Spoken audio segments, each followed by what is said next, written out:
नमस्कार, क्राइम तक देख रहे हैं आप। मैं हूं आपके साथ दीपक सिंह, ये मेरे साथी वर्णिता वाजपेयी। आज बात एक ऐसी यूनिवर्सिटी के बारे में जो एशिया में सबसे बड़ी है और दुनिया में उस यूनिवर्सिटी का नाम भी है और वो है भारत के अंदर। नाम है उसका BHU यानी बनारस हिंदू यूनिवर्सिटी। इसका जो मेन कैंपस है उसमें 1300 एकड़ जमीन इनके पास है। साउथ कैंपस में 2700 एकड़ जमीन है। अब कुल मिलाकर अगर देखें, अगर सब कुछ मिला दें तो 4000 एकड़ का कैंपस है BHU।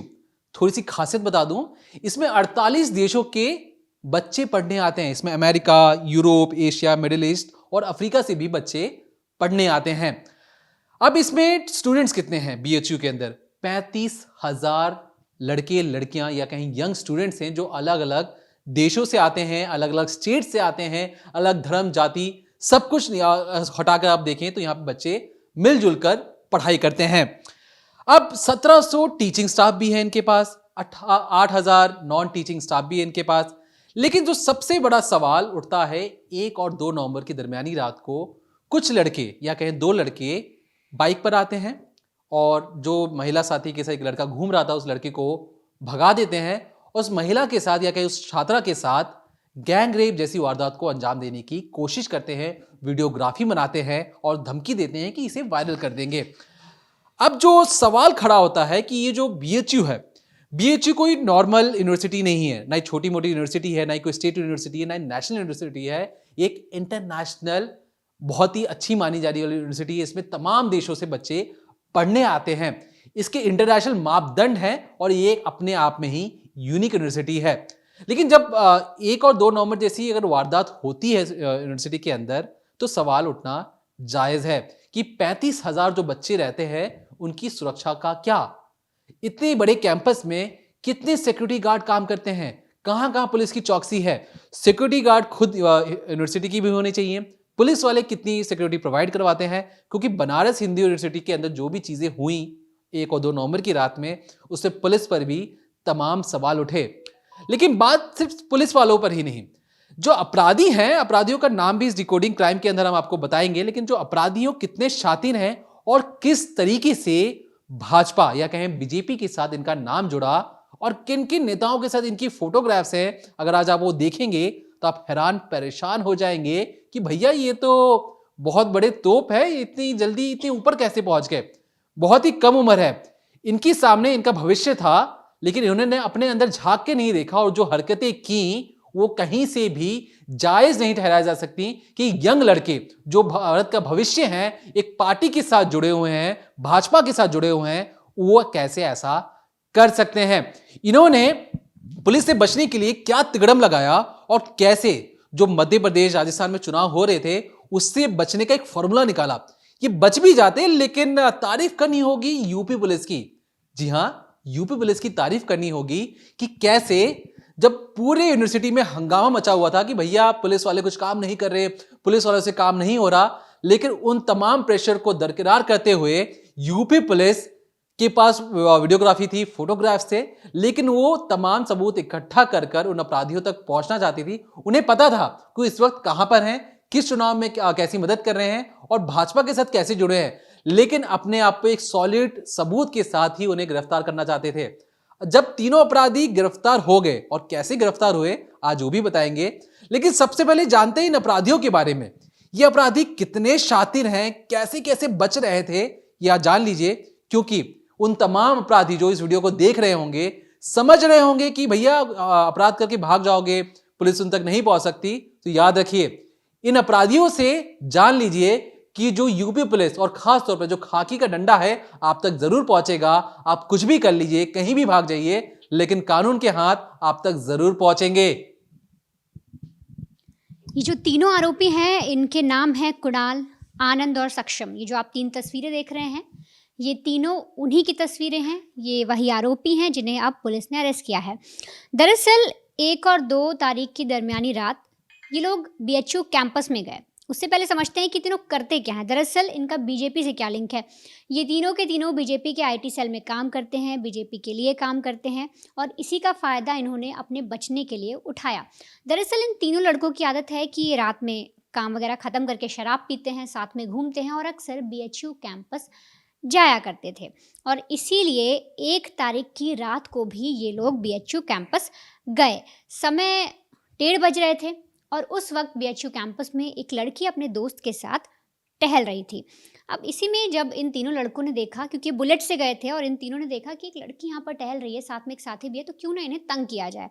और इसके लिए ये तीनों पास जाते हैं, उन लोग को डराते धमकाते हैं और फिर जो लड़का उस लड़की के साथ मौजूद था उसे भगा देते हैं।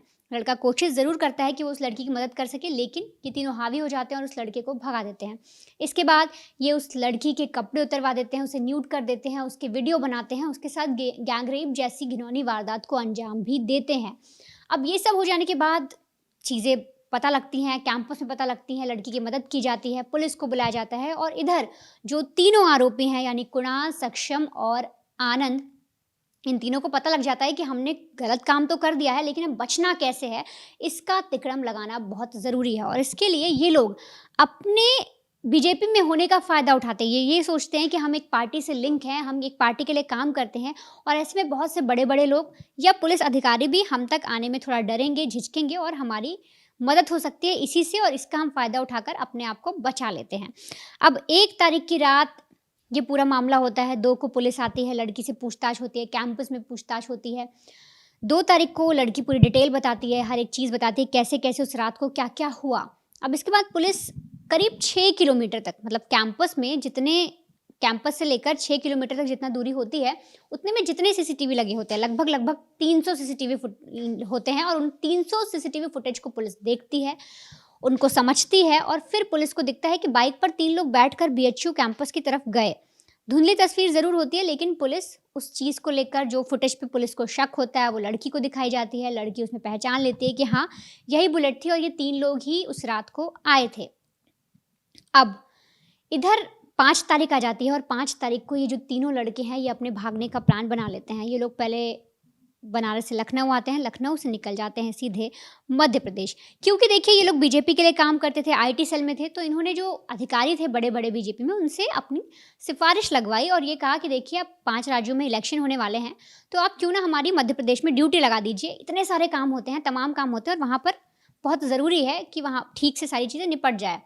अब ज़रूरत भी थी लोगों की, तो इसीलिए इनको वहाँ से शिफ्ट करके एमपी भेज दिया जाता है। एमपी में इन लोग की इलेक्शन में ड्यूटी लगा दी जाती है, और इसी का ये लोग फ़ायदा उठाते हैं पुलिस से बचने के लिए, क्योंकि उन्हें पता था कि वहाँ पर इलेक्शन हो रहा है। ये मेन सेंटर में मौजूद थे, जिस जगह पर इतना बड़ा चुनाव हो रहा है, और एमपी राज्य में किस तरह से इलेक्शन हुआ।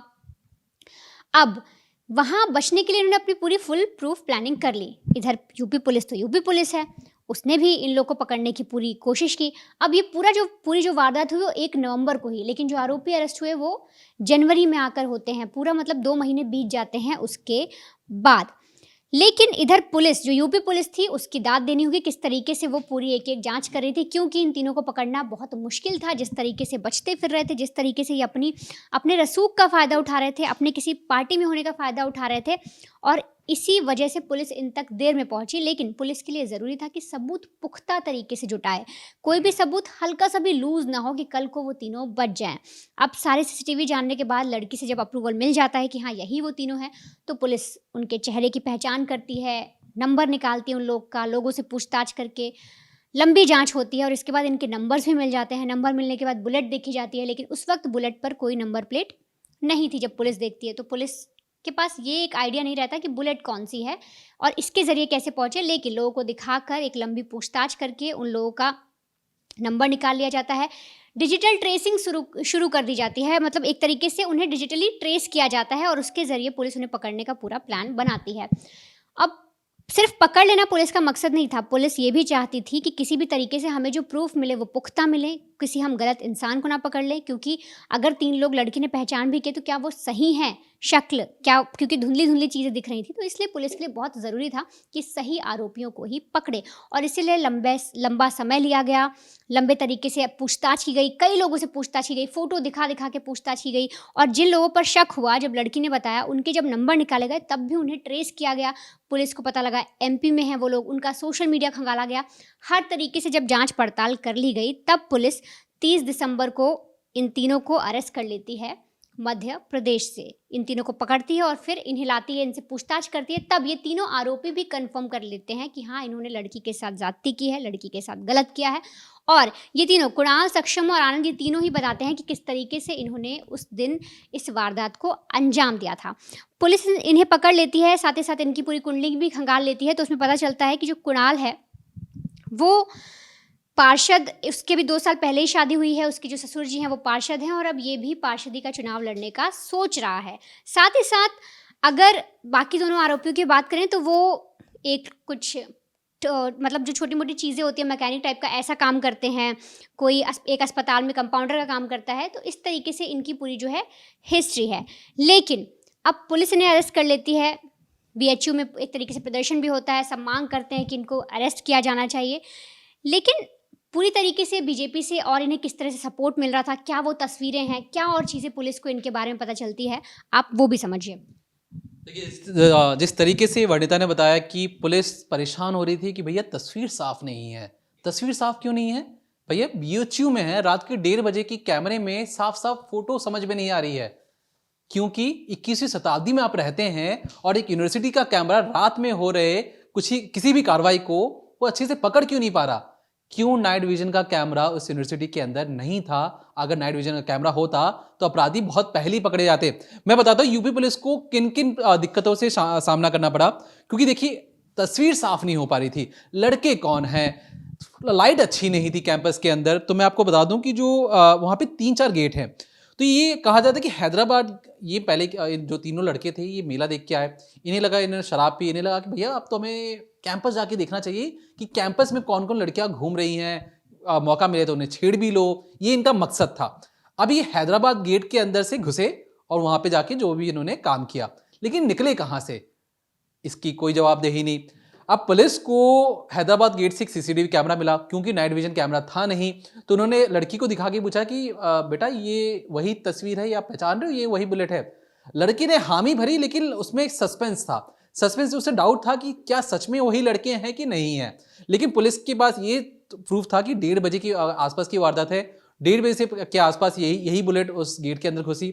अब सवाल था कि शक्ल कैसी देखी जाए, शक्ल कहां से मिले। तो मैं आपको बता दूं कि जो दिक्कतें हैं, जो लड़के उन्होंने ढूंढा कैसे, नाइट विजन कैमरा था ही नहीं, तो सिंह द्वार के बाहर एक कैमरा लगा था, उससे चेक किया गया। तो उसमें पहली बार, क्योंकि सिंह द्वार जो उनका जो गेट है उसके आसपास लाइट बहुत ज्यादा थी, जब वो उस गेट से बाहर निकल रहे थे तो क्योंकि वहां पे लाइट ज्यादा थी तब जाकर तस्वीर साफ हो पाई। वो भी कब? 6 नवंबर को। 5 नवंबर को आपको पता लग चुका था कि चुनाव के शंखनाद हो चुका था। तो ये लड़के पहले ही, जब जैसे हंगामा शुरू हुआ, ये लड़के भाग गए थे मध्य प्रदेश में। अब पुलिस के पास पहली बार बाइक पर सवार इन तीनों लड़कों की तस्वीर सामने आती है। अब ये दिखाई देते कि 1 बजे के आसपास ये अंदर कैंपस के अंदर जाते हुए दिखाई दे रहे हैं। फिर तभी से इनको शक हुआ, उसके बाद इनकी लोकेशन ट्रेस की गई। फिर ये दिखाई दी कि चेतगंज इलाके से, जो बनारस यूनिवर्सिटी के आसपास का इलाका है, वहां से ये फिर से मेला देखने के लिए और निकल जाते हैं।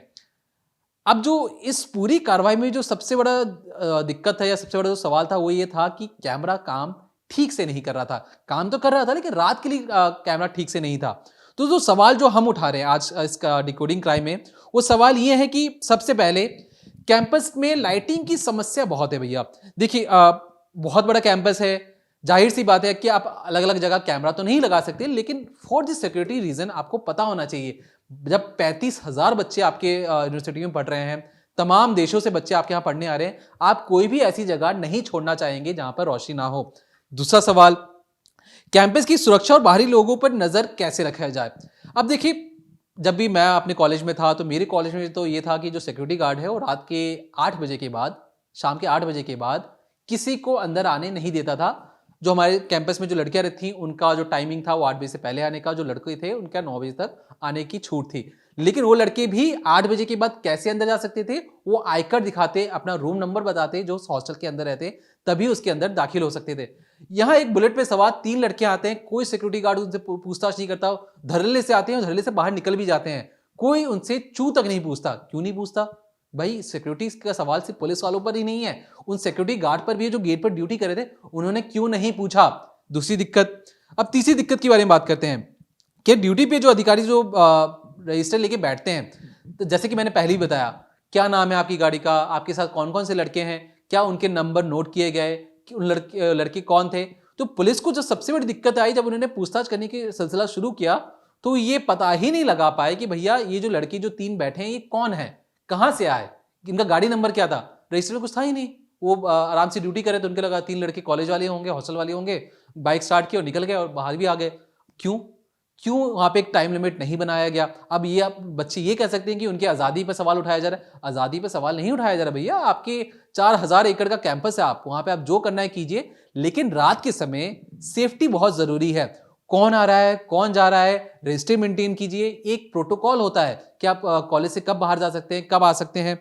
और आखिरी सवाल, जो एक वैन होती है, देखिए स्टूडेंट्स के लिए सेफ्टी के लिए एक बाकायदा पुलिस वाले भी जो इतना बड़ा कैंपस है उसके आसपास एक वैन को तैनात रखते हैं कि कल को कुछ भी हो, 35,000 बच्चे रहने, कोई भी फोन कॉल करते तो तुरंत पुलिस वाले मौके वारदात पर पहुंच सके। तो ऐसी कोई वैन वहां पे तैनात की गई थी कि नहीं की गई थी, इस पर भी सवाल है।